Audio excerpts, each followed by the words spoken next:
Iran just exposed. Israel's hidden move to drag NATO into America's endless war.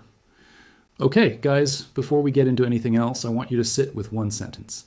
It is July 30th, 2026, and Iran's own foreign minister just told the European Union, directly, that Israel manufactured a crisis specifically to pull Europe into a war it has spent 5 months trying to stay out of.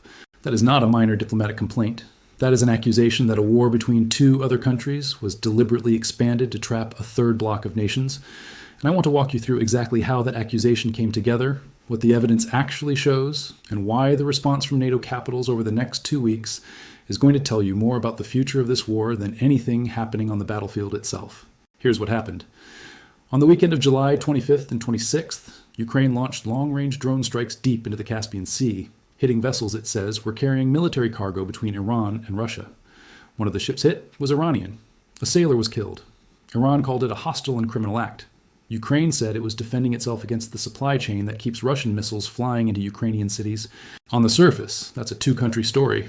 Ukraine versus Iran, playing out on a lake that borders 5 nations and touches almost none of the countries actually fighting this war. But then came the second statement. And this is the one nobody outside specialist channels is talking about enough. Iran's foreign minister accused Israel of engineering the entire episode, telling European officials directly that the strike was designed to drag Europe deeper into the confrontation. Not Ukraine's initiative, not a coincidence. A deliberate escalation, in Tehran's telling, aimed at forcing Brussels and Washington's NATO allies into a war they've spent 5 months trying to keep at arm's length. Now hold that thought, because here's where things get interesting. Let's do the quick context first, because you need the full shape of this war before the accusation makes sense. Operation Epic Fury began on February 28th.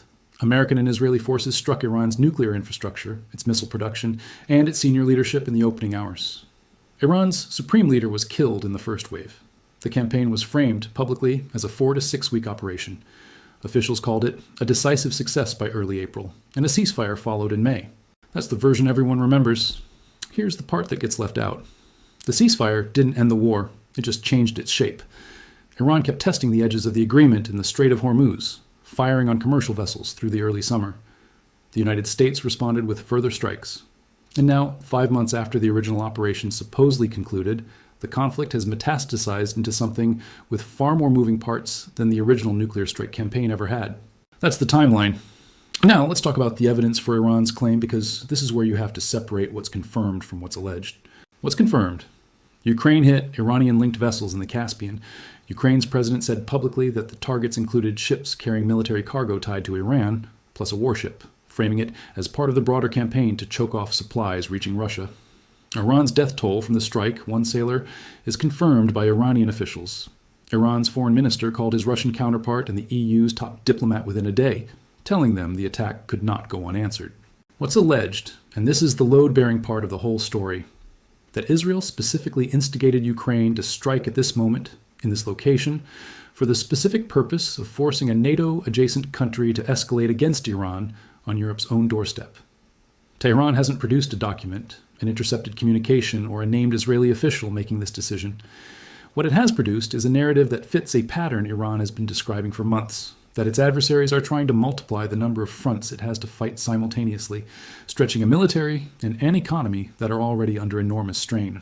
Here's why that pattern matters more than any single incident. Iran's most experienced proxy forces, the ones it spent decades building, are degraded. Hezbollah has been hammered by Israeli operations. Hamas is a fraction of what it was. If you're Tehran and you're trying to explain to your own public why the war keeps expanding instead of ending, our enemies are manufacturing new crises to isolate us, is a far more useful story than we're losing and can't stop it. That doesn't make the accusation false. It makes it strategically convenient, which is exactly why you have to weigh it carefully rather than accept it at face value. But here's the problem with dismissing it outright. The timing lines up in a way that's hard to wave away. European unity on this war has been cracking for months. France and Spain have both publicly called the American and Israeli strikes on Iran illegal, using that specific word rather than softer language like disproportionate. American diplomats have walked out of Security Council sessions while European representatives were still speaking. NATO members have restricted the use of their own bases for operations tied to the Iran campaign. That is not a healthy alliance. That is a fracture, and everyone involved knows it. A strike that forces Iran to treat Ukraine, and by extension the countries arming Ukraine, as a live combatant in its own war changes the incentives for every government watching from Brussels, Berlin, and Warsaw. If Iran retaliates against Ukrainian interests, European governments that have already been reluctant to fully back the American-Israeli campaign suddenly have a harder time staying on the sidelines. Their own weapons, their own intelligence sharing, their own political capital gets pulled toward a war they didn't start and have been trying to avoid. So the theory isn't that Israel wanted a naval skirmish on the Caspian Sea for its own sake. The theory is that a fractured alliance is easier to hold together against a common expanding threat than it is to hold together around a war some members already call illegal. Whether or not that was the deliberate intention behind this specific strike, it is very clearly the effect. Let's talk about what nobody wants to say out loud next. Ukraine has its own reasons to hit these targets that have nothing to do with Israel. Iranian-designed drones have been used against Ukrainian cities since the earliest days of Russia's invasion. Cutting off the supply chain that moves those weapons from Iran to Russian ports is a legitimate, long-standing Ukrainian military objective, independent of anything happening in the Middle East. Ukraine's government explicitly framed the strike as part of its campaign against Russian military logistics, not as a favor to Israel. That's the strongest version of the counterargument, and I want to give it its full weight. It's entirely possible that Ukraine struck these vessels for its own strategic reasons, that Iran is reading a coordinated conspiracy into what was actually two separate wars briefly overlapping on a shared body of water, and that Tehran is using the word Israel here the way it uses that word in almost every public statement it makes, as shorthand for any setback it wants to attribute to an external enemy rather than to its own military weakness. But here's what that counterargument can't fully explain.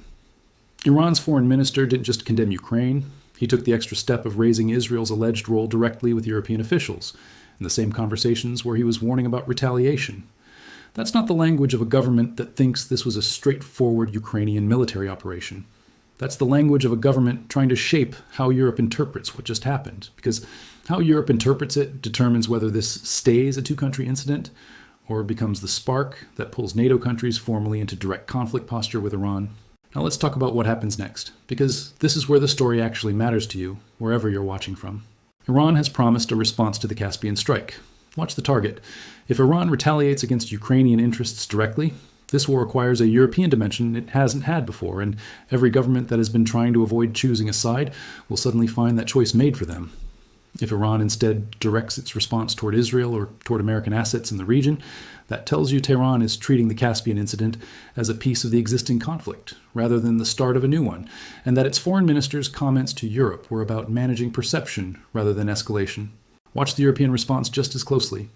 If EU officials publicly accept, even partially, the idea that Israel manufactured this crisis, that becomes diplomatic cover for further distancing from Washington's campaign.